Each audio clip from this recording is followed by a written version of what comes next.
In a few weeks, The Simpsons is going to hit its milestone 700th episode. Yeah, you heard that right, 700 episodes. Hitting even 100 episodes is a massive achievement for any animated show, and The Simpsons has done that 7 times over. Regardless of how you feel about the show these days, you cannot deny that this is astounding. So it should come as no surprise that over the years, there have been some Simpsons episode ideas that have fallen to the wayside. Now, obviously, without being in those writers' rooms, we could never know all of these pitched but never produced ideas, but thanks to the internet and some of the more forthcoming writers who worked on the show over the years, there are a good handful of unused premises that we do know about. Some give us as little as a title, while others we know were even written to completion before being rejected for one reason or another. So first we'll explore some of the less fleshed out ideas before we dive into the juicy stuff. Heck, there have even been Simpsons spin-off ideas that never quite got off the ground, and I've invited none other than Lydia from The Simpsons Theory to help us break those down. So join us as we explore the Simpsons episodes that could have been. So the vast majority of these unproduced episode titles were given to us over the years by Bill Oakley and Josh Weinstein, who began writing for The Simpsons on season 4 and also served as showrunners for seasons 7 and 8. We'll just go backwards in time from here and break them all down. First, to the year 2017. Josh Weinstein tweets a photograph of a wall of ideas on index cards from The Simpsons writers' room circa 1996. He even transcribed them for us. Some of them seem to have evolved into other episode ideas or been used years later, but the ones that stand out as having never been used in any form are Bart the Locksmith, Marge the Cartoonist, Wacky Races, The Naked and the Ned, Moe Gets Caller ID, State Fair, Homer Finds Marge's Old Love Letters, Burns and Smithers Love Triangle, New Speed Limit, Science Class Robot Battle, Fried Cake, and Springfield Donates White House Christmas Tree. Some of these sound like pretty typical early Simpsons hijinks. I can imagine Bart's troublemaking nature helped him bolster his lockpicking skills, which could lead him to becoming a locksmith. Marge the Cartoonist may have evolved into the season 7 episode The Day the Violence Died, which also must have been written around this era and focused on the cartoonist Chester Lampwick who created Itchy. It also may have strayed too closely to Itchy and Scratchy and Marge when Marge's input fundamentally changed Itchy and Scratchy. Love, love, love, share, share, share. The Itchy and Scratchy Show. Wacky Races is just an old Hanna-Barbera cartoon, and I imagine they would have had a fun time parodying the format. Hey, maybe this idea ended up being the seeds for the game Simpsons Road Rage? The Naked and the Ned is a hard one to derive any info from, but I can only imagine how it might have gone. Feels like I'm wearing nothing at all. Nothing at all. Nothing at all. Moe Gets Caller ID seems like a really obvious but fun idea given Bart's history of Crank calling him. And given how Moe reacted when Bart pretended to be Jimbo, this could have gone a few ways. You just made your second mistake, buddy boy. Obviously, this couldn't be done today. Did Moe ever actually get a cell phone? State Fair is super nondescript, but The Simpsons did go to a state fair in season 11's Saddle Sore Galactica. Homer Finds Marge's Old Love Letters feels like it could have gone a few ways. I could have seen this being another flashback episode, or possibly just a story of Homer being insecure in his marriage, or maybe both. It feels like a great framework for a flashback episode, though. Burns and Smithers Love Triangle is an interesting one, though at the time they were still playing up the jokes about Smithers' sexuality, and it's possible they didn't want to step on all that. Although I guess it could have been a love triangle in that Smithers and someone else were in love with Burns. Damn, did you know that Smithers didn't come out as gay until season 27? Feels like I should have been way sooner. They also had already done a love triangle episode with Burns and Grandpa, so maybe this felt redundant. New Speed Limit, who knows? I imagine that a bunch of people in town might have gotten outraged because they were getting speeding tickets after a speed limit change. This honestly sounds like something that just happened to a Simpsons writer and got put up on the wall. Science Class Robot Battle really intrigues me, especially because this is circa 1996, a solid 4 years before BattleBots became a TV sensation. Though BattleBots obviously didn't invent robot battles, and the Simpsons writers are just the type of nerds who would be really into these real-life robot battling competitions, the writers did eventually get around to a similar premise in season 15's I Annoyed Gruntbot. What a title. Fried Cake, I mean, your guess is as good as mine on this one. Doesn't get much more vague than that. And finally, Springfield Donates White House Christmas Tree. So this one I did a little research for, and as it turns out, it's a time-honored tradition for towns to donate Christmas trees to the White House. Typically, the First Lady will choose a theme for the tree decorations, which is displayed in the White House's Blue Room. Though our most recent former First Lady apparently wasn't a huge fan of Christmas. Christmas stuff that, who gives a about Christmas stuff and decoration. I can imagine the story revolving around Springfield donating a less than optimal tree and bringing shame upon the town. I wonder if this would have included the First Lady at the time, Hillary Clinton, a completely non-controversial political figure. Now let's jump back 5 more years. In 2012, to celebrate the 500th episode of The Simpsons, Bill Oakley tweeted out his top 10 Simpsons episodes that were pitched, discussed, or written, but never produced, complete with writer attributions. Wow, just a mere 200 episodes ago. A much simpler time. 10. Homer's Sexual Fantasy by Dan Greaney. 9. Homer privately tells Bart he loves him best by Ken Keeler. 8. Bart Gets 144 Jeeps by Bill Oakley and Josh Weinstein. 7. Homer the Narcoleptic by David X. Cohen. 6. 30 Simpsons by David M. Stern. 5. Amusement Park by Matt Groening. 4. Homer vs. Dr. Hibbert on the Issue of Race by Greg Daniels. 3. Homer's $1,000 suit from an index card left on a bulletin board by Sam Simon. 2. Lisa the Scientopteran by George Meyer. And number 1, Prince Comes to Springfield by Conan O'Brien. So some of these we know quite a bit about, others we can derive some fun information from, and others are just straight up mysteries. Homer's Sexual Fantasy and Amusement Park don't really give us much to work with. We know there have been episodes that focused on Homer and Marge's fantasies before, and it's possible that Amusement Park didn't work since they had already done Itchy and Scratchy Land. Homer privately tells Bart he loves him best really just sounds like a kernel of an idea, not a full episode, but it was apparently by Ken Keeler, and if y'all have seen my Futurama Finales video, you know how I feel about Ken Keeler. Homer the Narcoleptic sounds simple enough, and we've seen Homer fall asleep in important places like work, church, while driving, and wouldn't you know it, nearly 20 years later, a season 27 episode diagnosed him with narcolepsy. Though this came after Bill Oakley originally tweeted this out. Big thanks to LS Mark's deranged 6-hour Simpsons ranking for tipping me off about this one. Go try to find my 1-minute cameo in that thing. Homer's $1,000 suit seems like it could have been fun. We've definitely seen Homer make impulse purchases before, and I could see him being enamored with a fancy suit, though I don't know if they could have done it better than Arrested Development. Worst that can happen is I can spill some on my $3,000 suit. Come on! Homer vs. Dr. Hibbert on the Issue of Race was allegedly a tough nut to crack for the writers who were afraid to mishandle the subject. Greg Daniels is a great writer though, and went on to tackle a lot of delicate cultural subjects in King of the Hill. Bart Gets 144 Jeeps sounds absurd at first, but it seems to stem from the old urban legend that after World War II, the military was selling surplus army Jeeps for $50 a pop. The catch? They come disassembled in a crate and you have to put them together yourself. The urban legend proved to be exactly that, a legend, but the idea does make for a fun Simpsons premise. Impulse buying a bunch of Jeeps seems right up Bart's alley. After all, we've seen him use a fraudulent credit card to buy tons of stuff in the Canine Mutiny. It kinda has the same energy as when he won the radio contest and chose an elephant over the $10,000 cash prize too. 30 Simpsons was apparently an idea that was reworked over and over by writer Dan Greaney, allegedly going through as many as 4 or 5 drafts. In this episode, the Simpsons would have gotten new neighbors who can be described as yuppies living a much trendier lifestyle than Homer and Marge. Homer would become enamored and attempt to adopt their lifestyle before realizing his current family situation is all he needs. Some people have pointed out that this sounds similar to the season 24 episode The Day the Earth Stood Cool, where the Simpsons get cool hipster neighbors from Portland, which is where all the clips I played over the sequence come from. Hey, B-roll is hard for an unproduced episodes video. Cut me some slack. The last few examples are probably the most interesting and contain the most substantial pieces of information for any unproduced episodes, but before we dive into those, I want to turn it over to Lydia from The Simpsons Theory to break down the Simpsons spin-offs that never happened. Thanks, Johnny. So, in addition to numerous unproduced episodes, there have also been talks of a few Simpsons spin-off shows that almost came close to happening. One of these was going to be called The Tales from Springfield, which would have focused on other colourful characters from the town. The idea came up while writing the brilliant season 7 episode 22 short films about Springfield. You know, the one that sparked 1,000 steamed ham memes. Seymour! The house is on fire! No, Mother, it's just the Northern Lights. And as it goes, there were so many ideas while writing that one episode that they thought about compiling it into its very own show. Each episode would have been compiled into 3 short stories, an episode set in the future and a story about a background character that was not tied into the Simpsons family at all. And on paper, it makes a lot of sense. Springfield is packed to the brim with memorable, well-developed characters with potential to have their own standalone storylines. And as I thought about it, I often wondered what happened to the characters while the Simpsons family weren't around. Could we see Fat Tony have his own secretive beef with Mayor Quimby in a JFK-style mob episode? And I'm sure there's loads of adventures Barney could have got up to while intoxicated at Moe's bar.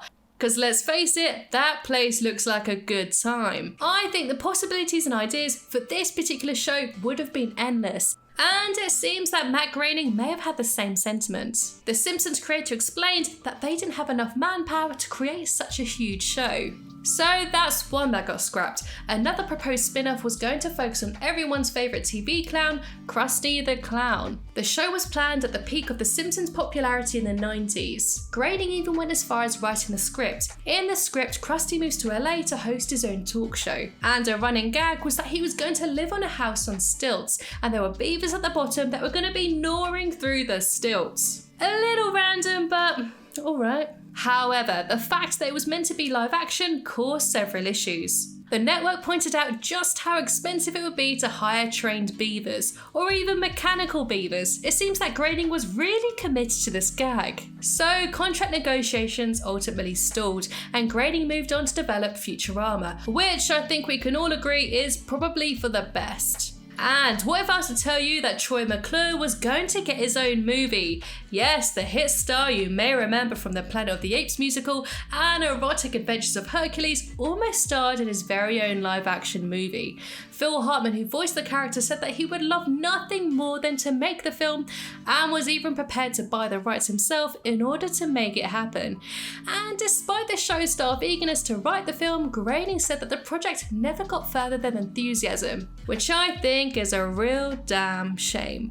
It may have explained why Troy McClure is so obsessed with fish. But anyway, they were just some of the Simpsons spin-offs that didn't actually, but almost happened.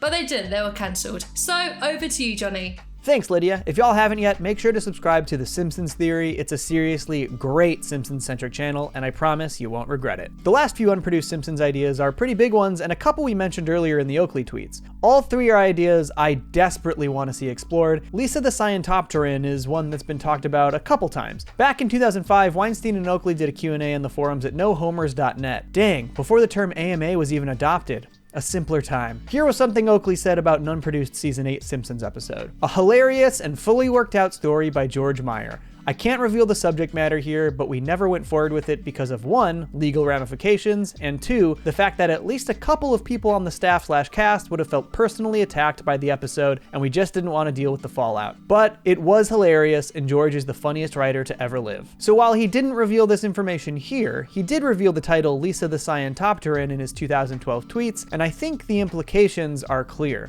This would have been an episode focused on a particular religion that has garnered a lot of controversy and legal trouble over the years. I personally don't want any legal trouble, so I'll just call it Scientomcruisology. Yeah, that'll protect me. It appears the episode would have focused around Lisa becoming fed up with Christianity or religion, something we've seen in a couple different ways, like in Lisa the Skeptic and She of Little Faith, but this seems as though it would have led her to a group that is very much like Scientomcruisology. And the fear of legal ramifications were totally fair. Scientomcruisology went after South Park pretty hard after they focused an episode on the religion, though they ultimately failed because apparently nobody can take down South Park. This is an episode I would have really loved to see, but ultimately I totally understand their stance. Another idea that has apparently been knocked around by Groening himself since the mid-90s was Simptasia, a completely dialogueless episode parodying Disney's 1940 masterpiece Fantasia. It seems the biggest obstacle with this episode was copyright, but also the sheer difficulty of writing, planning, and storyboarding an episode of this nature. It's a massive undertaking and understandably was pushed aside due to workload. The show has had many nods to Fantasia over the years, and once in a really cool Disney-centric couch gag. While these are all fun nods, it would have been amazing to see a fully realized 22-minute Fantasia parody. Maybe we'll still get it one day, now that Disney owns The Simpsons. And the final unproduced episode we're going to cover is easily the one I most want to see. Prince Comes to Springfield. This was apparently written for Season 4 and was a follow-up to the incredible but still controversial Stark Raving Dad from Season 3, also known as the Michael Jackson episode. Stark Raving Dad has since been removed from Disney Plus because of Michael Jackson's involvement, but controversy aside, this is an incredible episode in which a man named Leon Kompowski believes he is Michael Jackson and comes to live with the Simpsons. At the end of the episode, Leon stops the whole Michael Jackson act and leaves Springfield. This follow-up was apparently developed by Conan O'Brien and would see the return of Kompowski to Springfield, but this time believing he's pop sensation and sexual icon Prince. The episode was apparently written in its entirety, and there was only one thing that prevented it from happening: Prince. Apparently, when the script was given to him, he was not a fan of the episode and passed, effectively killing the story. It's a shame because I imagine this would have been another top-tier episode of The Simpsons. In fact, showrunner Al Jean released a couple of scripted sequences via Twitter. I highly recommend reading them because they are seriously hilarious. A little glimpse into a golden era Simpsons episode that could have been. I really hope we get to read the rest of the script someday. And those are all the unproduced Simpsons episodes and ideas that are publicly known, or at least that I know of. There are bound to be dozens, if not hundreds of more scrapped ideas over the course of The Simpsons 30+ year run. Maybe one day we'll learn about some more. I think Lisa Simpson is the most underrated member of the Simpsons family. She gets a lot of flack for how her character evolved over the years, but some of my absolute favorite episodes of the entire series focus on Lisa. Two in particular I keep going back to with serious love and reverence, and those are season 1's Moanin Lisa and season 6's Round Springfield. These are the two episodes that focus on Lisa and jazz musician Bleeding Gums Murphy, but they're about more than just this charming friendship. These are stories about sadness, about expression, about family,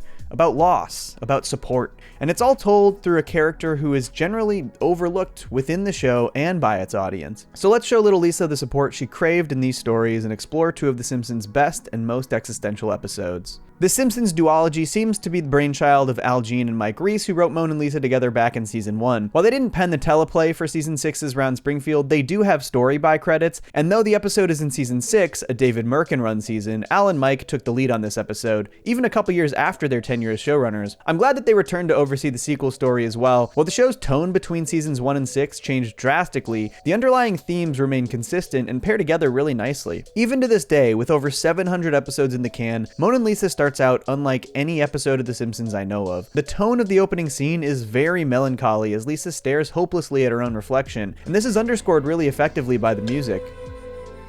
Every step of the day, Lisa struggles to express her sadness in ways that I find really relatable, and at every step she's met with indifference, opposition, or confusion. When her mom only has 2 more cupcakes, Lisa offers up hers. Just take mine. A simple cupcake will bring me no pleasure. But rather than showing concern for her well-being, Homer and Bart celebrate their cupcake victory. When Lisa tries to express herself through her music at band practice, Mr. Largo brings it all to an immediate halt.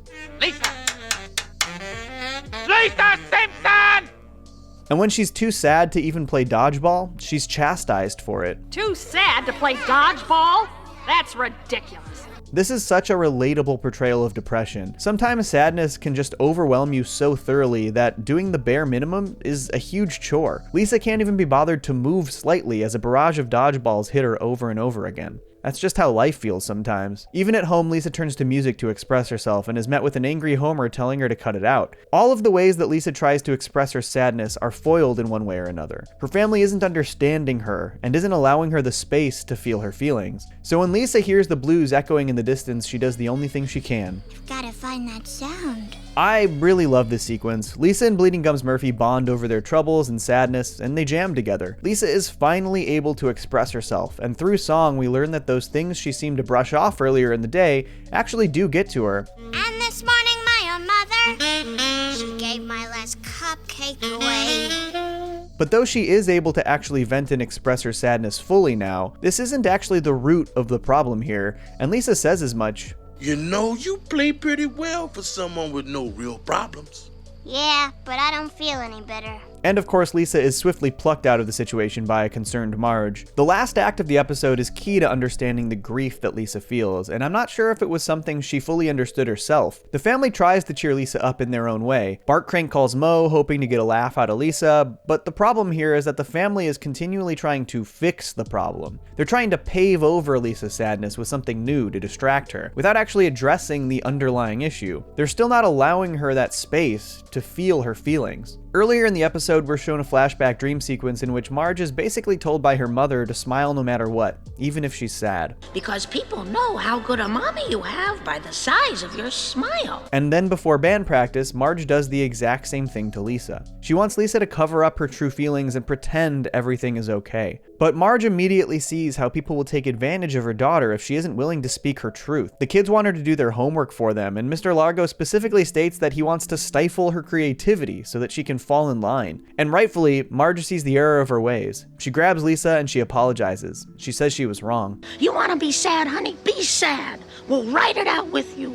And when you get finished feeling sad, we'll still be there. This was the key. The only time before this that Lisa was allowed to actually express herself and her sadness was jamming with Bleeding Gums Murphy. But that was a very unique outlier of a situation, one that she was pulled out of by her mother. The problem is that Lisa wasn't able to express her emotions within her actual normal life. She was met with confusion and resistance, or people trying to make things better without allowing her the space to feel what she feels. Everything she was told suggested that how she felt was a problem, or abnormal, or needed to be fixed. And so understandably, she felt like there was something wrong with her. And in this moment where Marge finally understands her daughter and finally says, "We're not going to try to fix you, we're just going to be here for you." This was the support Lisa needed to know everything is going to be okay. Knowing that her family would be there through thick and thin no matter what she was feeling was very important for her. I said you could stop smiling, Lisa. I feel like smiling. It's a beautiful episode, and one of my favorites of the entire series, and the sort of sequel episode Round Springfield builds on a lot of these themes. The beginning of the episode is all about Bart getting his appendix removed after eating a jagged metal Krusty-O. Oh, I made it. It really hurts. Mom, I think he's serious. But at the hospital, Lisa reunites and reconnects with Bleeding Gums Murphy, who tells her about his entire life from his hospital bed. Before her music recital, Lisa has a good old-fashioned jam session with Bleeding Gums. When the jazz man's testifying, a faithless man believes. Before she leaves for her recital, Bleeding Gums coughs tellingly and gifts Lisa with his saxophone. It's a short sequence, but I really love the music recital. The shorthanded band starts off playing a pretty pathetic rendition of Stars and Stripes Forever, and to save the day, Lisa jumps forth with a burst of creativity and brings the house down.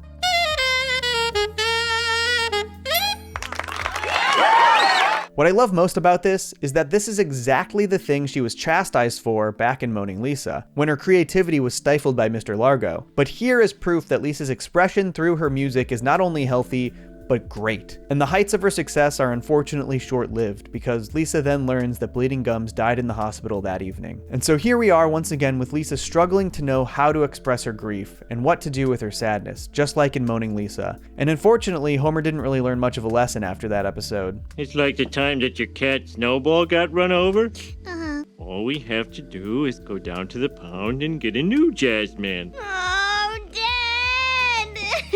The family tries to cheer her up in their own ways, but as we learned in Moanin' Lisa, she needs her space to feel her feelings and be supported in her own attempts to grieve. And Lisa's sadness reaches a boiling point when she's the only one to show up at Bleeding Gums' funeral. He was a jazz musician. You didn't know him. Nobody knew him, but he was a great man. But this also inspires her, and it helps her find that way to express her grief. Lisa decides that she wants to introduce the world to Bleeding Gums' music via radio tribute, but unfortunately, the local jazz station doesn't have his album, which costs $500. But that also just so happens to be the exact amount of money that Bart got in his court case against Krusty. And would you believe it? Bart comes through for his sister. Bart, I can't believe it. But why? When I said my stomach hurt, you were the only one who believed me. At the end of the day, I think these two episodes are about family. In Moanin' Lisa, Marge's affirmation that her family will be there for her no matter what she's going through was exactly what Lisa needed to hear. And in Round Springfield, through one of her most difficult life experiences, Bart reaffirmed that this was true. He gave up more money than he's ever seen before to help Lisa through her grieving process, and he did it without a second thought. And on top of this, through this experience, Lisa became Bleeding Gums' surrogate family. The man was alone, dying in the hospital, and against all odds, Lisa found him and reconnected with him. She listened to his stories of grief and struggle in his life. She jammed with him, and when he knew that he didn't have much time left, he gifted her his saxophone. Your sax! Thank you so much!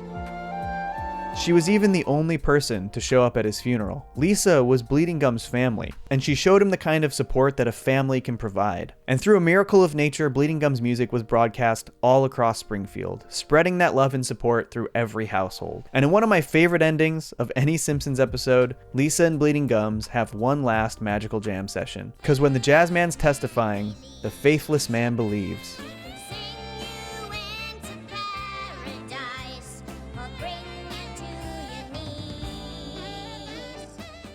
I can't even believe I'm typing these words, but soon The Simpsons will begin airing its 33rd season.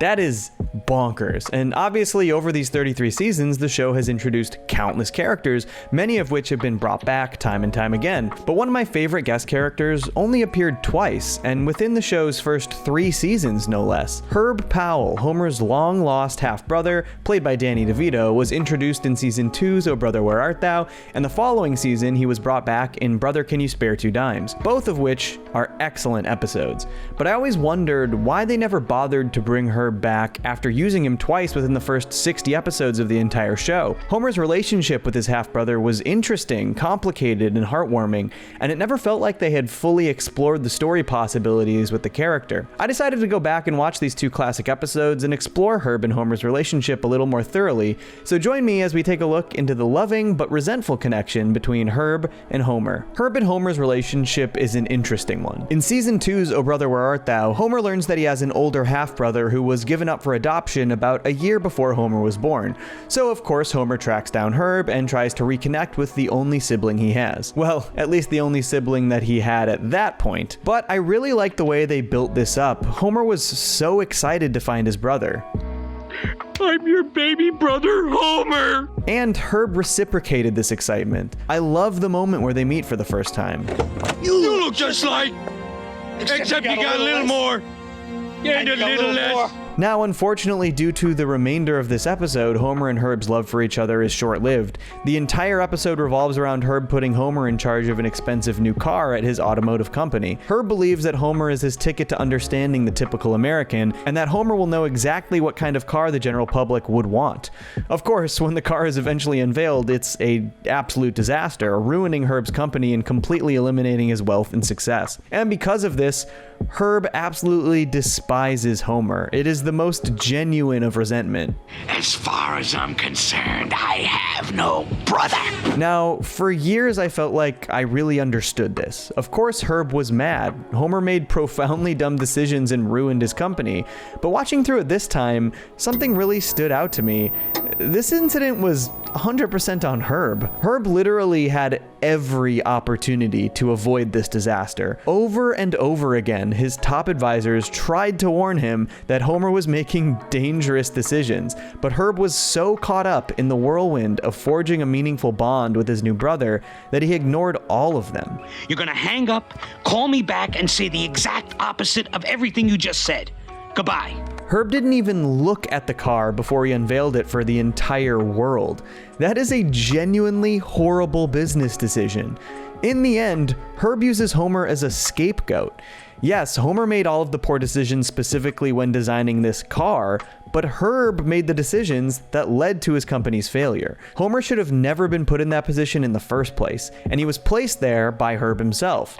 This failure was on Herb, but when you take that into account, Herb's resentment towards Homer sort of morphs into something different, because it carries over into the follow-up episode in season 3, Brother Can You Spare Two Dimes. Since the end of Oh Brother, Herb has basically been living on the streets, desperately hoping to come up with a way to earn his fortune back, all while still resenting Homer. So when he comes up with an idea, but needs the money to fund it, he very fortunately learns that Homer has won the first annual Montgomery Burns Award for Outstanding Achievement in the Field of Excellence, alongside $2,000. Now, even though Herb goes to Homer seeking help, his resentment and conflict over the situation is clear. So many conflicting emotions.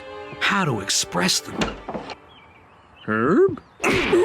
Now, for years I saw this episode as Homer making good on his mistakes. Homer supporting Herb after failing him, and actually correcting his shortcomings from Oh Brother Where Art Thou. But I see this episode really differently now. I think this is actually an episode about Herb coming to terms with himself and his own failure, and overcoming his misplaced resentment towards Homer. And it's an episode about Homer actually being the bigger man and giving Herb another chance at his life and career, even though Herb was the one who made the mistakes. If you look at the events of Oh Brother and acknowledge that Herb was the one who made the decisions that led to his company's downfall, and acknowledge that Homer is the scapegoat, you also have to acknowledge that Homer doesn't actually owe Herb anything. When Homer lent Herb the $2,000 for his next business venture, he wasn't making up his past mistakes to Herb. He was actually just being a good, supportive brother. And I love the way that Herb's redemption plays out. His chemistry and love for the Simpson family, save for Homer, is so charming. Herb! Bart, Lisa! And his presentations to the family make for some of my favorite comedic deliveries in all of The Simpsons. It's drinking the water! Take it easy, Homer. But it's also just a lovely representation of how being supportive of your loved ones, in spite of previous drama or resentment, can be really rewarding and the right thing to do. Now, obviously, I'm not saying this is a blanket statement. This isn't always true given any situation, but I love this story of Homer reconnecting with his brother through his own selflessness. Now, I'm not entirely sure if this is what the writers intended, because the way the episode plays out is definitely more of a Homer redemption story. But I think that this interpretation is even more powerful, because Homer did the right thing. He gave up something that he really wanted, this high-tech massage chair, and instead, he reforged his bond with his brother, even though Herb was the one who should have been rethinking his own resentment towards Homer. I forgive you. You can call me brother, and I can do the same. Unfortunately, we never see Herb again in the entire series. We do hear his voice one time in season 24 in a small gag. Homer and Marge have a near-death experience and consider Herb as a potential guardian for the kids in case anything ever happens to them. Hi, you reached Herb Powell. I'm poor again. Now, this is obviously just played as a gag for longtime fans of the series, but I actually think that this development is really interesting. Herb apparently has lost his fortune in business once again, even without Homer's interference, and I think it just proves the point I'm making. Herb only had himself to blame for his failure. No scapegoat in this situation. But in spite of Herb's shortcomings when it comes to his ego and his success, I think the heart of these episodes is the connection that Herb and Homer forge and then reforge. The moments where the two of them bond and enjoy each other's company as brothers in season 2 are so joyous, and the catharsis when Herb forgives Homer in season 3 is palpable. And it's one of the reasons that I'm just genuinely surprised and kind of bummed that they never brought Danny DeVito back to play Herb again. It's been almost 30 years since we saw the character on screen, and The Simpsons have done so many different types of stories over the years. I really wish that they had decided to re-explore the chemistry and brotherly bond between Homer and Herb. I think there are so many more stories you could tell between them, not to mention getting Grandpa involved since we never actually saw him interact with his son. But regardless, I've always loved these brotherly stories for Homer, and watching them all these years later has given me a new appreciation for not only their bond, but for Homer as a character. Obviously, Homer has changed as a character plenty over the years, but back in these early days, his heart was so often in the right place, even if his head wasn't. And it's nice to feel like this was a situation where Homer did the most upstanding and supportive thing. The Simpsons is renewed through season 34 at this point, and honestly, it doesn't feel like they're close to wrapping it up, so who knows, maybe they'll manage to get one last Homer and Herb story in the can before the show does close up shop, but I'm not so sure it will happen. But a man can dream though, right?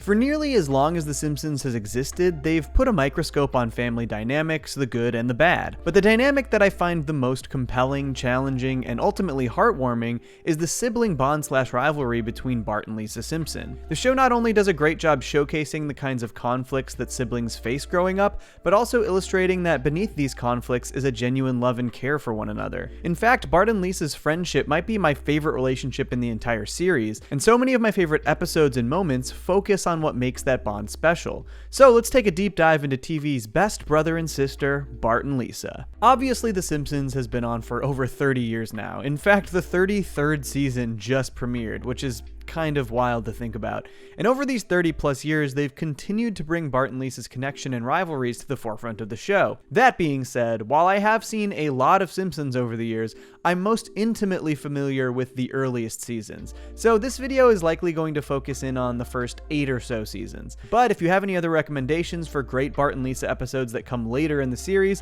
please leave them below in the comments. Season 1 of The Simpsons actually didn't have any episodes that were centered on Bart and Lisa specifically, but a classic episode, Bart the General, did establish that Bart is a kind and protective older brother. When Lisa brings cupcakes to school for her class, a bully steals them and starts eating them, and Bart immediately jumps to her defense. That's my sister, man. So what? So give her back those cupcakes before I knock your block off. Lisa warns Bart that the kid is friends with Nelson Muntz, but Bart puts his own well-being at risk to defend his sister like a good brother would. It basically leads to Bart repeatedly getting beat up by Nelson and starting a whole neighborhood-wide war to try and take him down. And it all happened because he defended his sister. So while this episode didn't necessarily focus on their actual bond, it shows the lengths that Bart was willing to go for Lisa. And that wasn't a one-way street either. Lisa was actually supportive of Bart in ways that he needed needed as well. And one of my favorite moments showcasing this was the season 2 premiere, Bart gets an F. Bart is failing his class and hasn't studied for his test, and after praying, he's given an incredible gift. A surprise snowstorm gets him the day off school. Instead of immediately studying, Bart gets ready to go out and play, but luckily his sister knocks some sense into him. I'm no theologian. I don't know who or what God is exactly. All I know is he's a force more powerful than Mom and Dad put together, and you owe him big. I love that these two episodes illustrate the different ways that Bart and Lisa support each other. Bart coming to a physical defense of Lisa, who is being taken advantage of at school, while Lisa comes to a more psychological defense of Bart, helping him see the error of his ways. But the first major Bart vs. Lisa conflict comes in the classic episode Bart vs. Thanksgiving.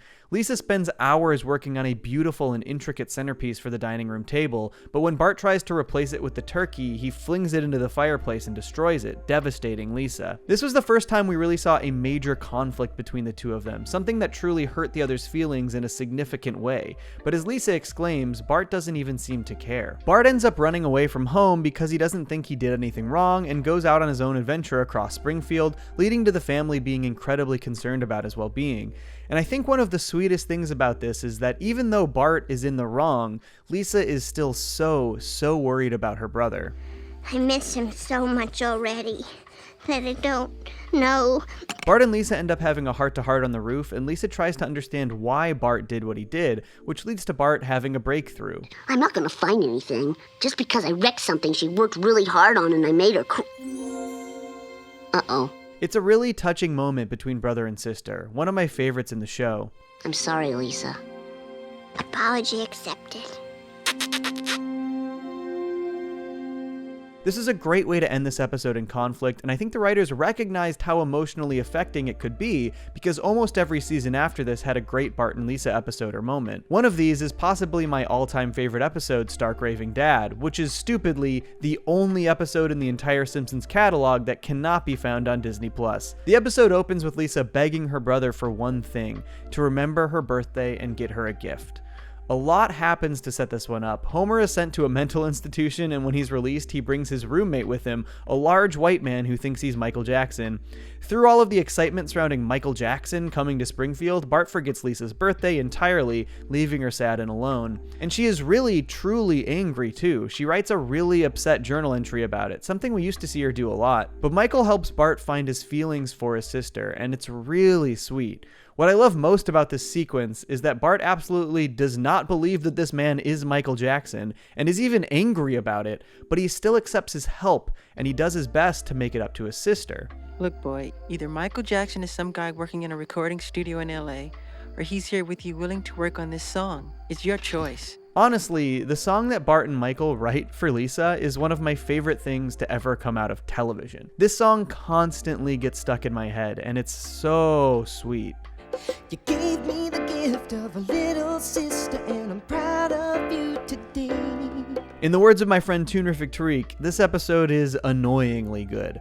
It's a perfect balance of comedy and heart, and the heart just hones in perfectly on that brotherly and sisterly love these two have for one another. Whenever Bart is inconsiderate towards Lisa, he goes out of his way to make it up to her. They never let their conflicts linger beyond an episode. It's always about that resolution that showcases that the pair care for one another. Season 3 has another of these episodes as well, Separate Vocations. This episode reveals a sort of role reversal when a surprise aptitude test says that Lisa should be a homemaker and Bart should be a cop. Bart takes to this new idea of authority and becomes a school hall monitor, while Lisa rejects the test suggestion and becomes a troublemaker. But after Lisa decides to steal all of the teacher editions of the school textbooks, it puts her right in Bart's path as hall monitor. But instead of turn her in and potentially get her expelled, he takes the blame on himself. Why'd you take the blame? 'Cause I didn't want you to wreck your life. You got the brains and the talent to go as far as you want. In spite of their regular conflicts, Bart is such a protective and loving brother to Lisa, and I really think it's one of the most important dynamics in the show. In fact, I think the show argues this as well. Season 4 dropped the episode Lisa's First Word, which is almost the origin story of their friendship and connection. Through flashbacks, we see how difficult it was for Bart to adjust to having a little sister. He started to lose a lot of the attention he was used to, and so many things about his life changed so fast, including being forced to sleep in this terrifying clown bed. If you should die before you wake... Can't sleep. Clown will eat me. Bart is so hurt by the way his world has changed that he decides to run away from home, but one thing stops him. Bart! That's right, Lisa's very first word was Bart. Isn't that just so damn sweet? What did you say? Bart? Summer and Succotash, you can talk! The writers just continued to lean into this dynamic throughout the golden years of The Simpsons, and it always worked beautifully.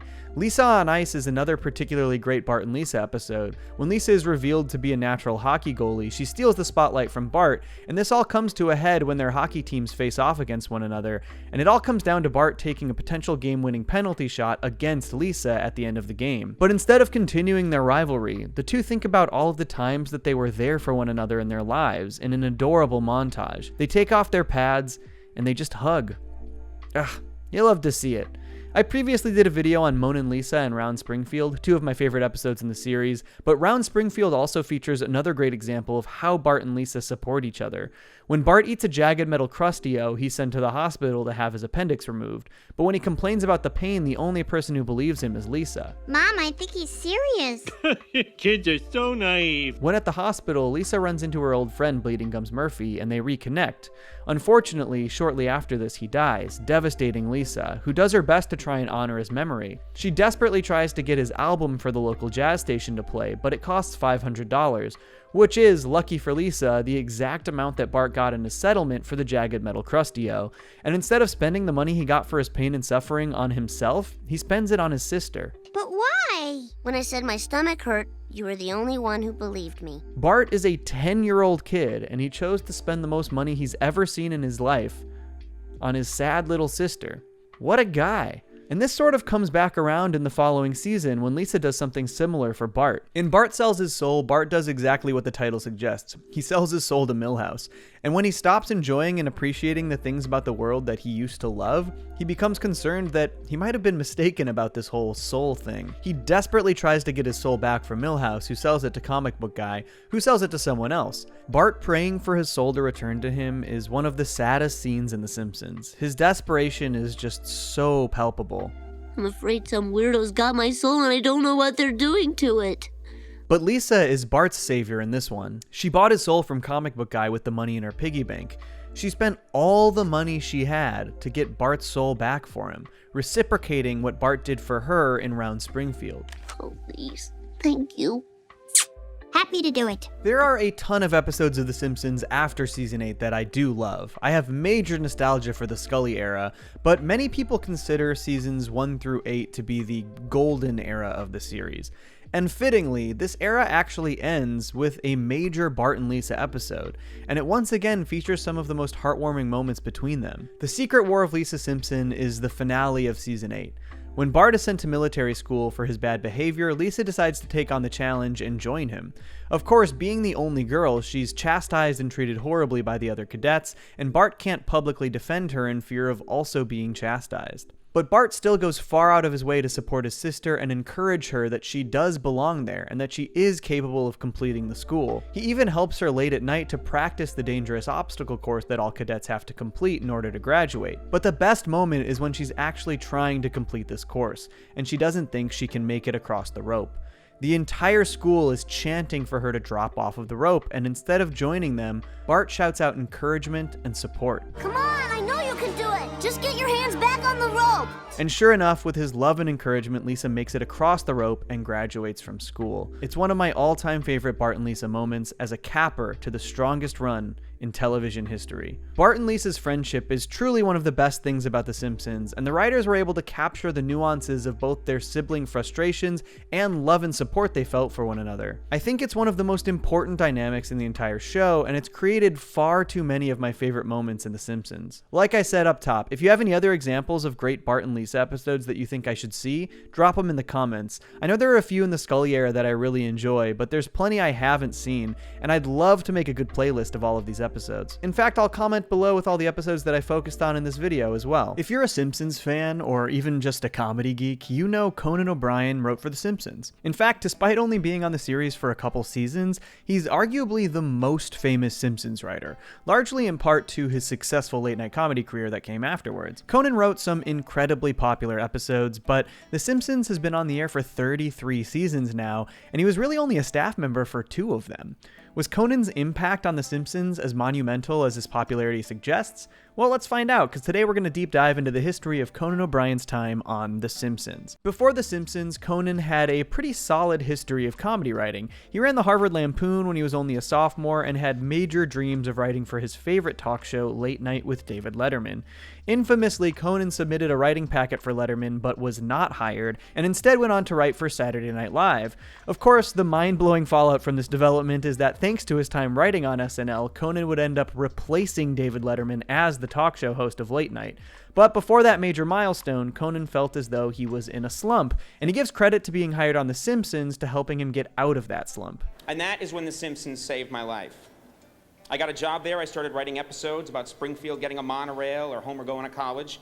I was finally putting my Harvard education to good use. The Simpsons was heading into its 4th season, the 2nd season run by dual showrunners Al Jean and Mike Reiss, who had the challenge of beginning to replace some of the first writers to leave the staff since The Simpsons began. Conan was actually their 3rd choice for this staff role, but his impact on the show was felt immediately. During a story retreat before season 4, when writers would pitch stories to Jim Brooks, Conan managed to get 3 episode ideas through, despite Al Jean suggesting that Conan not pitch his now famous monorail episode idea for being too crazy. And so then you sold 2 stories, which you normally only get 1 through, and then so I said, well, maybe try that. I think you're the only guy that still has cleared 3 in 1 day. Conan ultimately would pen the script for 3 Simpsons episodes. Season 4's The New Kid on the Block and Marge vs. the Monorail, and Season 5's Homer Goes to College, though he also wrote the wraparound segments in Treehouse of Horror 4. All 3 of Conan's episodes are classics. New Kid on the Block introduces Bart's first of many love interests, and what I love most about it is how genuine so many of these interactions feel. How'd you like a Hertz donut? Oh! Hurts, don't it? Do you know what a wet willy is? Is it this? These just feel like childhood games and pranks that Conan likely experienced when he was younger, and that definitely adds a layer of authenticity to the story. There's your mansion. There's the tennis court. And there's the swimming pool. And sure, I can't give credit entirely to Conan for how impeccably directed this is, but the sequence where Laura tells Bart she has a boyfriend lives in my head rent-free. You won't be needing this. Not to mention the fact that Conan created the sea captain character for this episode in an incredible B-plot where Homer sues a restaurant that doesn't fulfill its promise of an all-you-can-eat buffet. That's a character who has likely appeared in hundreds of episodes since. Marge vs. the Monorail is an episode that is widely considered to be one of the best in the show's entire history. It actually ranks number 1 on numerous Simpsons top episode lists, though admittedly not everyone loved it, including Lisa's voice actress Yeardley Smith, who called it truly one of our worst. Actually, Homer himself agreed with Yeardley here. I was even a monorail conductor. What a stupid idea that was! I think one of the most impressive things about this episode is how Conan developed such a fun and out there concept from such a simple and small inspiration. I was living alone in an apartment, and I was just driving back and forth, and I remembered one day seeing a billboard that just said monorail on it, and then the idea started to cook in my head. He literally just saw a billboard for a monorail and came up with one of the most beloved episodes of television history. And up to that point, this episode really was out there. The Simpsons remained relatively grounded for its first 3 to 4 seasons, which obviously now, 33 seasons deep, could not be further from the case. One of my favorite stories about this episode is that they originally wrote a guest spot for George Takei of Star Trek, who refused to do it for a very funny reason. We contacted George Takei and he told us he wouldn't do it because he was on the San Francisco Board of Transportation and he didn't want to make fun of monorails. Fortunately, Leonard Nimoy, Mr. Spock himself, jumped at the opportunity and was truly hilarious. A solar eclipse. The cosmic ballet goes on. Does anyone want to switch seats? Conan's last fully penned episode was Homer Goes to College, an early season 5 episode, which is another filled with classic Simpsons moments. I am smart. What I love about this one is how it showcases a realistic college campus, but Homer is only capable of looking at it through the lens of old college films like Animal House. So despite the fact that the dean is the nicest guy imaginable, Homer cannot help but see him as an asshole who's trying to ruin everyone's fun. Homer, no one blames you for the accident. Yeah, you won this round, Dean, but the war isn't over. It's just a smart way to subvert this kind of college story and play on its own tropes, but only through Homer's misconceptions thanks to the media. I think the coolest thing about Conan's 3-pen scripts for The Simpsons is the breadth of styles that they represent. New Kid on the Block is an incredibly grounded and relatable story. It's something that likely has happened to countless viewers of The Simpsons. Marge vs. the Monorail dives in the complete opposite direction. A man who scams towns into buying cheap, dangerous monorails. It's outlandish and ridiculous fun, and meanwhile, Homer Goes to College sits somewhere perfectly between the two as Homer goes back to school. An idea that is somewhat believable but plays out in the stupidest, most Homer way possible. Conan's few Simpsons scripts represent a surprisingly large spectrum of just how The Simpsons can be such a great show. It's pretty cool to see. But I guess that begs the question, what was Conan's impact on The Simpsons as a whole? Well, as he wasn't on the series for all that long, I think it's hard to give him any kind of major credit for changing the way the show was written. The series was full of incredible writers, and he was just one piece of a larger machine. That isn't to say he wasn't great and absolutely made the show better. He's Conan freaking O'Brien, but I think that maybe Conan's impact boils down best to one single question. How would your coworkers describe you? While combing through all of the Conan-related Simpsons content I could find while researching this video, one thing was clear, and that is how much the Simpsons staff loved working with Conan. Not just because of his contributions to the show, but because of how much fun he was to work with. Across his 5 Simpsons commentary tracks are countless stories of the ways Conan used to make his coworkers laugh, and they're looked back on fondly years later, even just recounting the bits he used to do. I used to come in and fill my mouth with Coca-Cola and then start vibrating, which would make the foam drip out of my mouth. Like I was having a fit.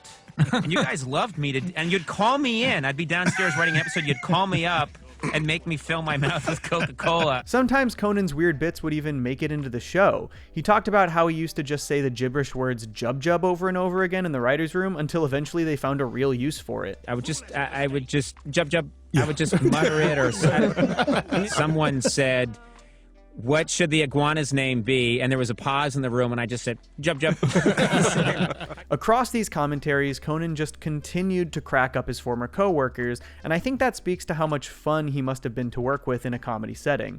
If you ever get a chance, please listen to these commentary tracks. They're filled with classic Conan bits. This was one of my favorites when they were talking about working with Johnny Carson. Are you still in touch with him? Who, me? Yeah. He's here with me now. Right, Johnny? No, I mean, does he comment on your show? Have you gotten any...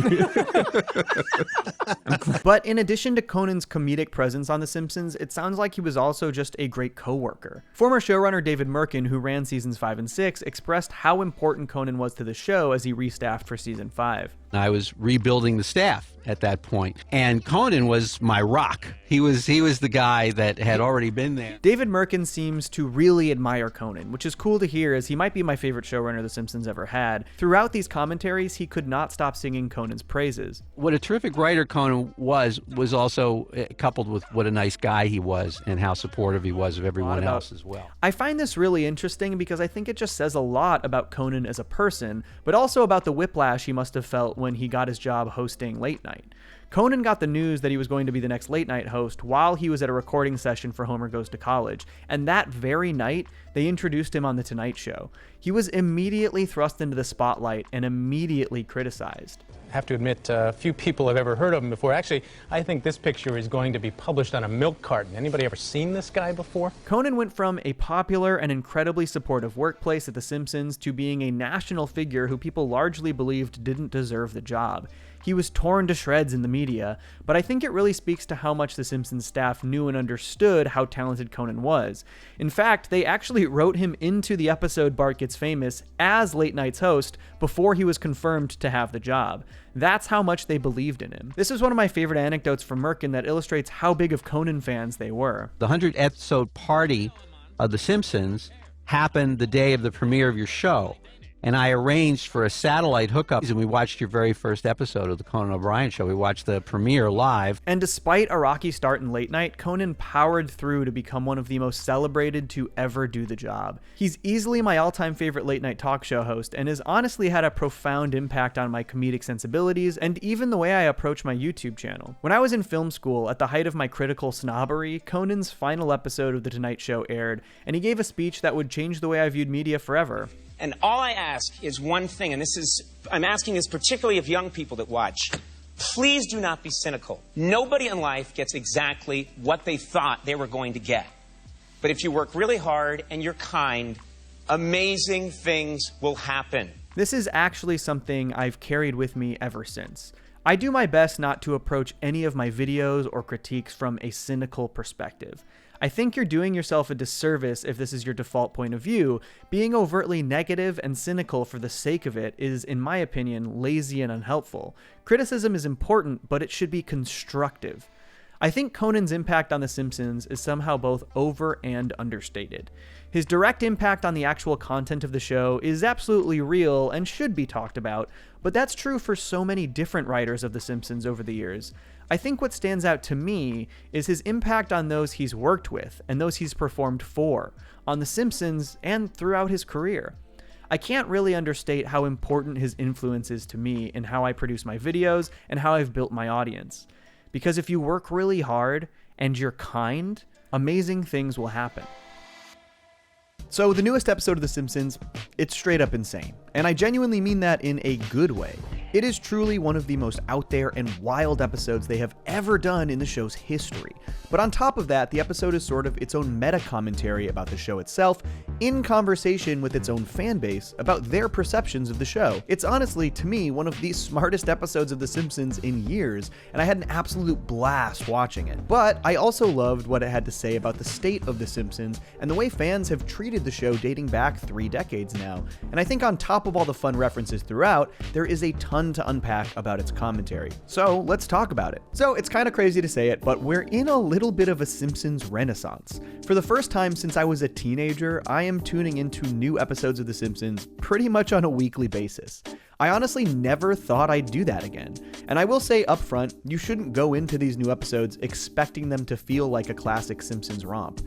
The fact is that the show has evolved a ton over the past 33 years, and the show we have now is not the same show that we had in the 90s, or the 2000s, or even the 2010s. That being said, there have been some incredibly inspired and exciting episodes over the past year or so, and I cannot sing their praises enough. If you want some recommendations, last season they did a 2-part episode called A Serious Flanders, a full-on non-canonical Fargo homage that is so much fun. There is an incredibly lovely Marge and Homer-centric episode called Pixelated and Afraid, where the pair get stranded in the wilderness. It's probably my favorite episode of the entire show of the last maybe 20 years. I also enjoyed episodes like Bart's in Jail, Boys in the Highlands, The Sound of Bleeding Gums, and My Octopus and the Teacher. In general, the show has just felt a lot sweeter. I really feel like these days I come out of so many new episodes of The Simpsons with this warm and fuzzy feeling, and it's just a really welcome change. The show definitely has a bit of a new direction, and I think this is largely in part due to longtime writer Matt Selman taking over the bulk of the showrunning duties from Al Jean. And in addition to this very sweet tone,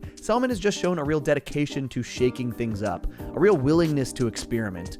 A Serious Flanders was previously the best example of this experimentation, but now season 34 episode 3's Lisa the Boy Scout has definitely taken over that title. I know I said this about the other episodes, but I can't sing this episode's praises enough. It is just such a wild and fun idea. It starts off feeling like it's going to be your typical Bart vs. Lisa rivalry type of episode, and then suddenly, bam, the airwaves are taken over by hackers who claim to have gained access to Disney's servers and threaten to release years' worth of unreleased Simpsons content. Stories so ill-conceived, so idiotic, that their exposure would destroy the value of the very IP itself. So basically the structure of this episode plays a bit like a newer trend we see in TV, a clip show filled with completely completely new clips, like Morty's mind blowers in season 3 of Rick and Morty. But what I think is so great about the way The Simpsons framed this as franchise-ruining scenes is that it's very much in conversation with fan perceptions of countless moments in the show's history. The episode that comes to mind most prominently, to me, is season 9's The Principal and the Pauper, an episode that substantially changes Principal Skinner's backstory with a shocking reveal, and an episode that many consider to be the beginning of the end for The Simpsons. This new episode playfully teases fans about this attitude by revealing countless show-ruining sequences akin to the big Armin Tamzarian reveal for Seymour Skinner. And I think the most direct parallel is a scene they call 21 Chump Street, in which they reveal that Martin Prince is in fact not a 10-year-old, but a 36-year-old undercover cop with a disorder that makes him look younger, complete with a wife and kids. I can't do that, Doreen! The police department needs someone inside the school! Now, this is the exact kind of upending of a character's history that so many fans derided back in season 9, and the episode is filled with fun, non-canonical what-ifs like this. Like, what if Lenny was never actually real? So, Lenny was just a figment of my imagination? I made him up? What if comic book guy became insufferably positive and actually loved everything? A stunning addition to the cast reverse. No notes. 10 stars. What if they revealed that Ralph's real father is Eddie and not Chief Wiggum? My son's breath smells like cat food. These are just some of the show-ruining possibilities they pitch, just fully leaning into story ideas that they know fans would hate. And I can't express how much fun I had watching it. In addition to these show-ruining clips, they showed a short series of actual clips from Simpsons history that were not beloved by fans, including Homer intimately making out with a hunk of Euromeat in the shower from season 19's Dial N for Nerder, Marge and Lisa nearly going to Mars in season 27's The Margian Chronicles, Burns' eyes fully popped out from their sockets from season 22's The Scorpion's Tail, Homer's back fat being pulled back in season 19's Husbands and Knives, Homer ducking in and out of toilets avoiding a bear in season 15's The Fat and the Furriest, and of course the classic jockey reveal from season 11's Saddle Store Galactica. We are the jockeys are we. We live underground in a fiberglass tree. Oh, also Homer cooking his own leg from that one Treehouse of Horror episode. I just really love the way that this episode is sort of both poking fun at and embracing the fan base's negative reactions to parts of The Simpsons' entire run. It's something that really only a show like The Simpsons could do with such a long and storied history. But there are two particular sequences that I think really embrace the history of the show and the theories surrounding it in the most fun way. One is addressing the long-standing assertion that The Simpsons somehow predicts the future. But the way they do it is what's most fun. We actually see an older Bart time travel back to the very first episode, Simpsons roasting on an open fire, in order to reveal to the family all of the information that they'll eventually predict in future episodes. So that you can amaze the world with your uncannily accurate predictions. Not only is this idea discussed endlessly, but my friends Lydia and James from The Simpsons Theory wrote a great book about it called The Simpsons Secret, and it kinda seems like these hacker characters were designed after them. I mean, this woman looks exactly like Lydia's Simpsons avatar. Go check out their channel if you haven't yet. We've collabed a few times, and I'm sure they're going to have their own thorough breakdown of this episode. They're great. My other favorite sequence is basically fully embracing one of the long-standing theories about The Simpsons, that Homer has actually been in a coma since the events of Bart the Daredevil, when he fell into Springfield Gorge, and that the entirety of The Simpsons after that season 2 episode was just a dream. The B-stories too? I never had a pet lobster. I never went to space! Okay, but can we just appreciate for a moment how these two sequences so perfectly emulated the old Simpsons cell animation, even mishmashing a newer look for older Bart with the older style from Simpsons roasting on an open fire. I really love this stuff. It would be so cool to see them animate more new episodes in this older style. Okay, now that I've gushed about how much I love this entire concept and its execution in general, I want to go on a little bit of a rant, because I think this is actually a great jumping off point. The Simpsons has been on for a long time, and it has obviously had its ups and downs, and I love that the show is actually grappling with some of these long-standing fan perceptions. But there are some current fan perceptions that are undeniably obnoxious. While this episode was airing, showrunner Matt Selman was live tweeting it and having a bunch of fun, basically playing the role of an annoyed Simpsons fan. He jokingly tweeted, "Let me get this straight. Martin Prince isn't a kid. He's an undercover adult cop pretending to be a nerd in order to expose elementary school criminals. This literally ruins The Simpsons." Simpsons. And, of course, even here he gets inundated with people who think this is actually real and feel the need to hate on modern Simpsons. I guess I shouldn't be surprised at this point. I stopped watching years ago, but man, that is reaching. And herein lies my exact point, and something that Selman rightfully points out immediately. He says, I guess you shouldn't be judging since at this point you stopped watching long ago. This is such a common issue. Fans who stopped watching the show 20 years ago complain about modern Simpsons, even though they have now stopped watching the show longer than they ever even watched it in the first place. These people have absolutely no idea what modern Simpsons is like now. Their perception of modern Simpsons is rooted in the late teens, early 20s seasons-wise. And it's not to say that modern Simpsons is perfect, but it is to say that most of the show's most vocal critics actually have no idea what the they're talking about. Over the summer, a Simpsons Disney Plus short came out, and admittedly, I'm not a huge fan of those, but because of one offhanded line in the short, this post went viral, claiming that modern Simpsons is doing Homer dirty, basically the long-standing jerk-ass Homer criticism. That stupid-ass tweet got over 300,000 likes, but if any of those 300,000 people had bothered to watch the latest season of The Simpsons, the literal most modern Simpsons there is, they'd realize that currently, Homer is actually an absolute sweetheart, maybe sweeter than he's ever been in the show. Fortunately, my homie The Real Jim's made an excellent video about this called Jerk-Ass Homer is Dead that you need to go watch if you haven't seen it. I'll link it in the description. He really just tears this entire perception down in the most perfect way. But this is a real issue in the fan base. They complain about things that just aren't the case anymore.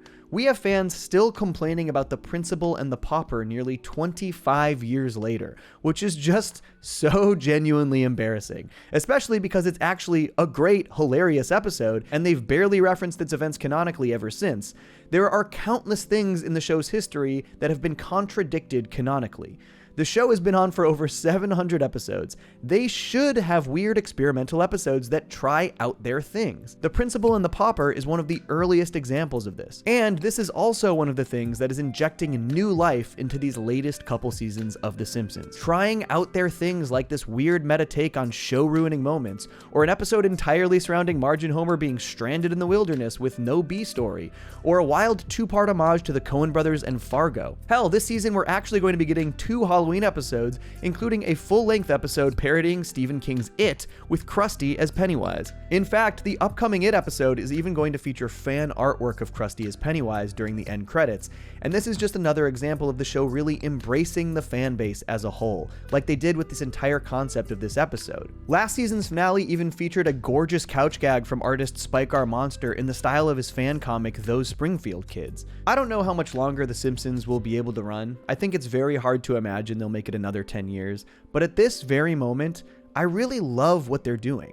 They're shaking things up, they're embracing the fan base, they're experimenting, and they're delivering really genuinely heartfelt stories. I can't tell you how many times the end credits come up, and I just have this warm, fuzzy, full heart and a huge smile on my face. If any of this has interested you or resonated with you, maybe check out this latest episode or watch some of the episodes I mentioned throughout. The show will never be what it used to be, and it shouldn't be. It's been 33 years since the show began. Times have changed. TV has changed.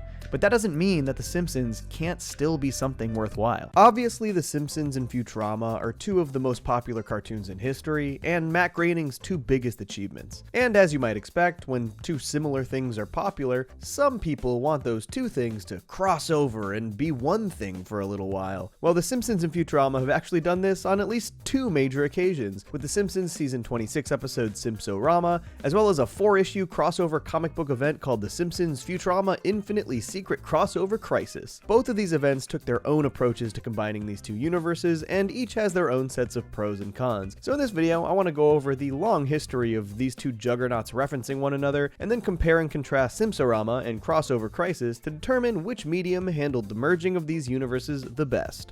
Let's go already! So the first thing to note is that The Simpsons and Futurama both exist as TV shows in one another's universes. We know that Futurama is a show in The Simpsons. Why did they cancel Futurama?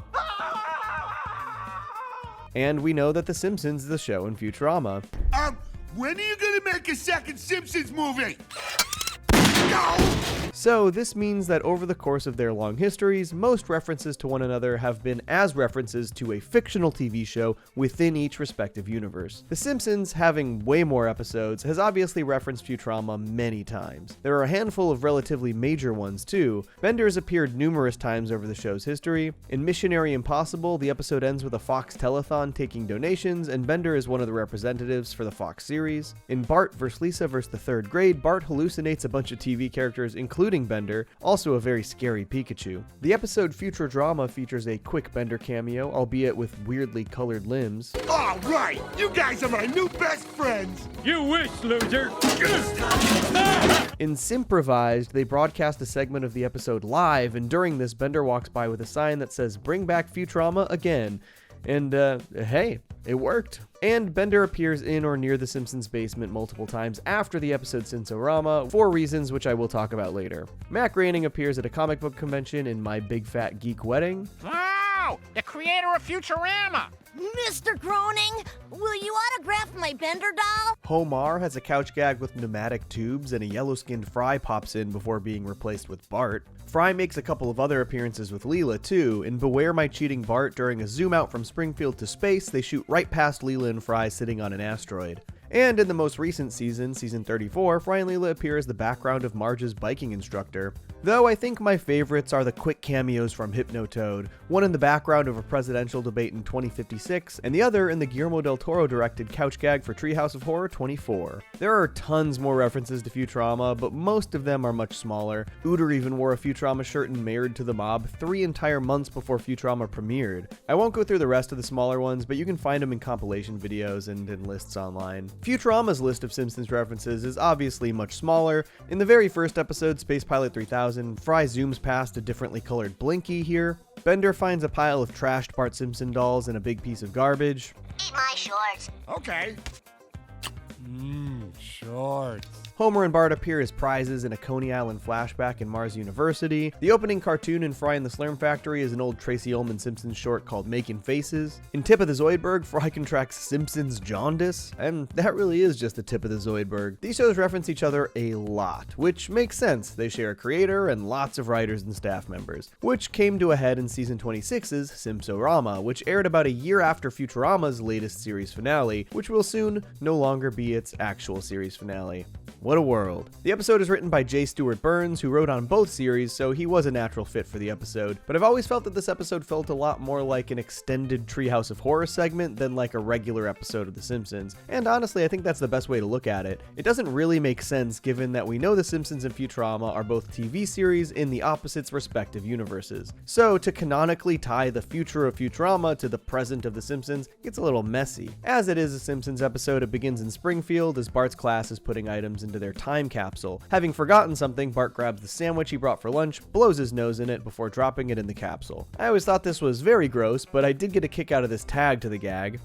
My sandwich! Eventually, during a storm, Bender sort of falls from the sky and starts stealing beer from the Simpsons basement, only to be discovered by Bart and Homer. This might be me being a little bit of a Futurama snob, but I thought Bender opening with "Bite my shiny metal ass" was kinda weak. He says it after being hit to the ground by a broom, and it just sort of feels like, okay, let's open with the catchphrase. But it didn't really feel like a natural response to being attacked, to me at least.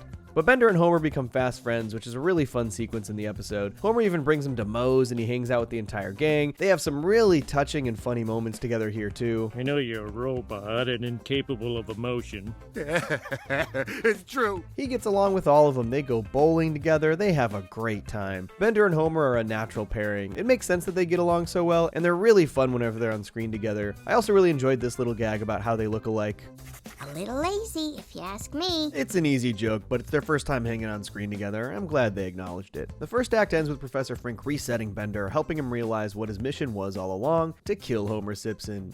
What an ironic twist of fate. This is when the rest of the Planet Express crew enters the picture, checking back in on Bender to see if he's carried out the mission. The problem being that these little rabbit gremlins are running wild in New York, and they somehow contain Homer's DNA. Making these monsters rabbits is another great touch, given that Groening got his start with his rabbit-starring comic strip Life in Hell. The Professor, Leela, and Fry get transported through a portal startle inside Bender and arrive in Springfield, setting up the second act. Farnsworth, Frink, and Lisa all try to figure out a solution to the rabbit problem, while Fry and Leela go with the rest of the family to explore Springfield. Explore this time period. Find out why people would ever pay for freemium games. Damn, that's a good question, Futurama, Worlds of Tomorrow. All right, moving on. Pairing Frink and Lisa with Farnsworth is a natural fit. It sets up some really funny moments, especially when Lisa asks about how they even got there. Was it a time machine? Little girl, time machines are physical impossibilities. Oh, are they, Professor? Time machines are impossible?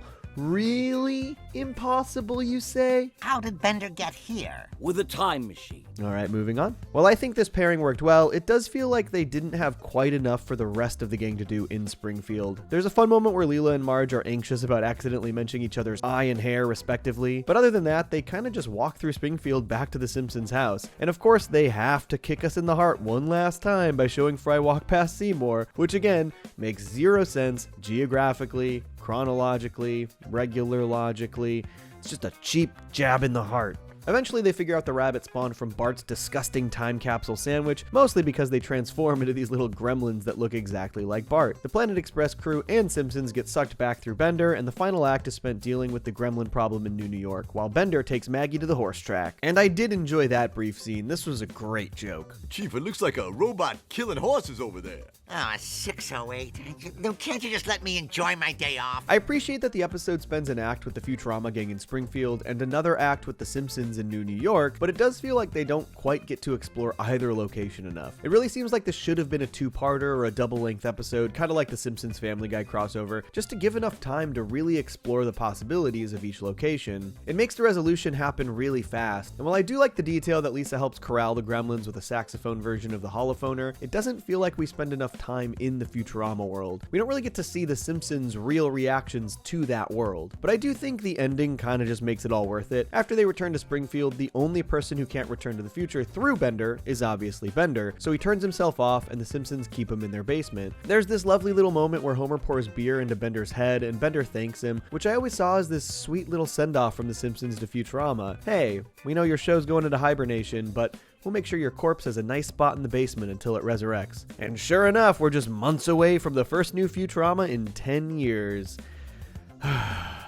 I've always said I overall enjoyed Simpsorama. It feels a bit rushed, and looking back, I do wish they had given it an additional episode to really breathe, but the charm of seeing these characters meet was enough for me. I found the episode relatively funny, and looking at it from a non-canonical perspective just allowed me to enjoy it like I do any What If Machine or Treehouse of Horror episode. Though obviously with Bender's corpse making occasional appearances in The Simpsons' basement still, it's technically got canonical aspects for The Simpsons. But while I didn't think it held up to the best of Futurama, it certainly was one of my favorite episodes of The Simpsons from that particular era. As I mentioned up top, this wasn't actually the first time The Simpsons and Futurama crossed over. In 2002, a comic book team-up called Futurama Simpsons Infinitely Secret Crossover Crisis was released as a 2-issue event. Then, in 2005, there was a follow-up called The Simpsons Futurama Crossover Crisis 2. I actually read these for the first time recently, and my friend Toonerific Tariq has always sworn that they are much better than the Simpsorama event. That is true! So, after reading all 4 issues, did I think it was better?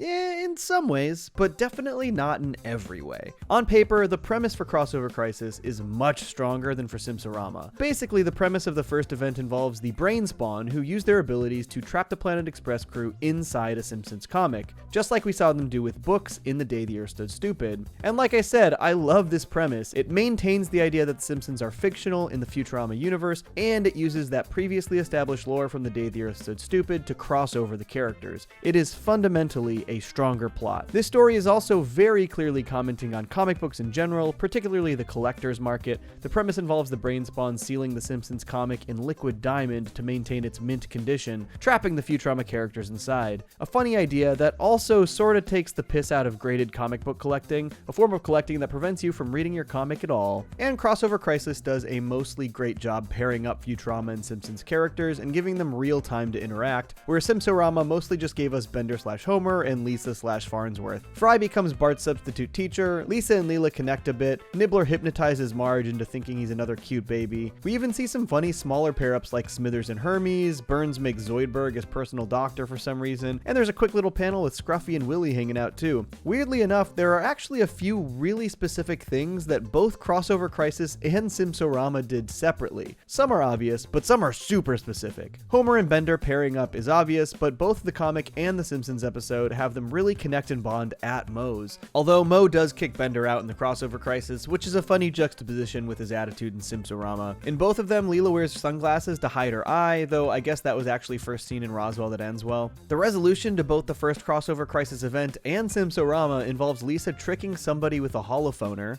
but absolutely most bizarrely, without question, is that both involve Bender banging a jukebox. Bender briefly stays at Flanders in the Crossover Crisis, and Flanders catches him in the act doing something with his jukebox. And here's a line in Simpsorama. Plus, he fixed the jukebox.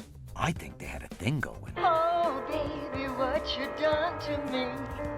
The first Crossover Crisis ends with Farnsworth using a doomsday device that tears open the fabric of comic book reality, thus the comic book is no longer in mint condition and is immediately removed from its casing, freeing the Planet Express crew. But it ends on a cliffhanger as upon returning to New York, the city is mysteriously overrun with Simpsons characters. Overall, there is a ton to love about the first 2-issue event. It pairs the characters really well, gives us a fun look at what would happen if the entire Planet Express crew really spent time in Springfield, and it also just beautifully incorporates Futurama lore into its main premise. But it also suffers from some meandering story issues and contrived plot points that did turn me off a little bit, especially towards the end. There's an entire sequence where the combined gangs just end up in the Simpsons flying car thanks to some anti-gravity gum that Fry has. Just feels very removed from the story. It kind of felt like they just needed a big exciting sequence towards the end that felt far more like a tangent than a core part of the plot. And it ends conveniently with Farnsworth and Frink catching the car with like a big magnet. I don't know. There's also this weird plot point where it turns out that Smithers had actually been Amy in disguise the entire time, which fully felt like a cop-out to explain where the heck Amy had been the entire issue. It makes absolutely none of Smithers' other actions prior to this in the comic make any sense. But it was still overall a very fun time with lots to love. And where Crossover Crisis 1 spent its time in Springfield, Crossover Crisis 2 moves the Simpsons characters to New York. But it also reframes the cliffhanger from the first event, basically retconning it into something that Farnsworth has now made happen, inventing a pair of scissors that cut the characters right out of their fictional reality and bring them into the real world. It also reframes the event to take place in 3005 rather than right after the first event in 3002. So once again, the Simpsons characters are comic book variants, but this time they've been brought to life, and bizarrely, Farnsworth suggests that they all be used as slave labor since fics, as they call them, are not real people. Quite a premise. They once again jump around showcasing character pairings, with Simpsons characters being enslaved by their parallel Futurama counterparts. Fat Tony is working for the Donbot, Moe is working for Isaac, though I have to play my comic book guy card here because this panel labels the pub as Zorgnax's pub, but in the series it's actually Ozorgnax's pub. Boy, I really hope somebody got fired for that blunder. They also pair Mom and Burns, and they actually fall in love, which is a plot point I actually kind of like. But I did feel like they didn't actually do much with this premise, because while we got to see some of these fun pairings, for the remainder of the issue, the Simpsons just kind of go on random deliveries with the Planet Express crew, which is honestly something I did want to see. It just felt like it was fully ignoring the premise that had been set up. The deliveries were kind of fun, each one parodying a famous sci-fi movie, first Empire Strikes Back, then Aliens, and finally 2001: A Space Odyssey. And then, before they even really get a chance to explore more with the plot of the Simpsons characters being slaves in the Futurama world, they introduce the cliffhang twist leading into the final issue. Bender tosses Farnsworth magic scissors towards the library, unleashing every fictional character in history on New York.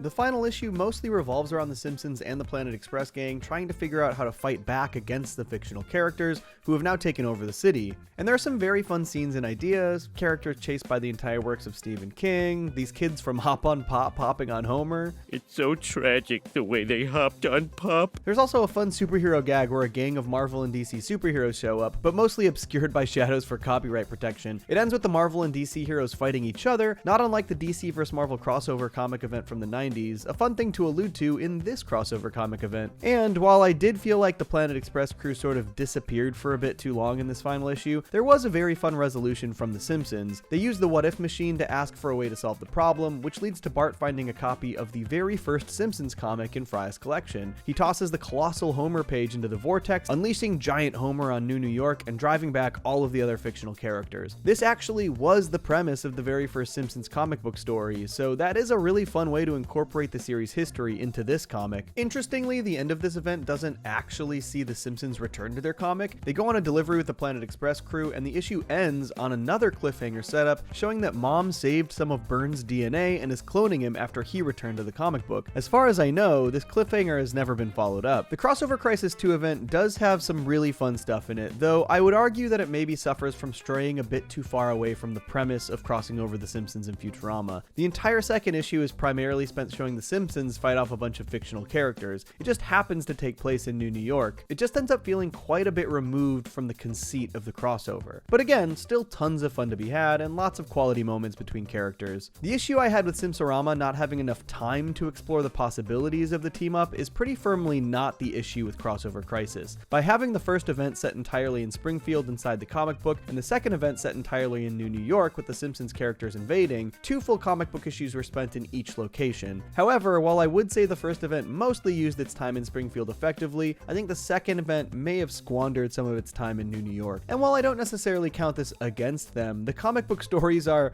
well, they're very comic booky, which, yeah, I get it, they should be, but a lot of the stuff we see in those issues do not feel like something we would want to see in a TV episode of Futurama or The Simpsons. Other than the initial premise of the first Crossover Crisis, I would have actually loved to see a Futurama episode where the Brain Spawn just straight up stick the Planet Express gang right into an episode of The Simpsons. That could have worked really well, and prevented the wonky continuity issues we got from the more straightforward Simpsorama crossover. So, which event do I think is better?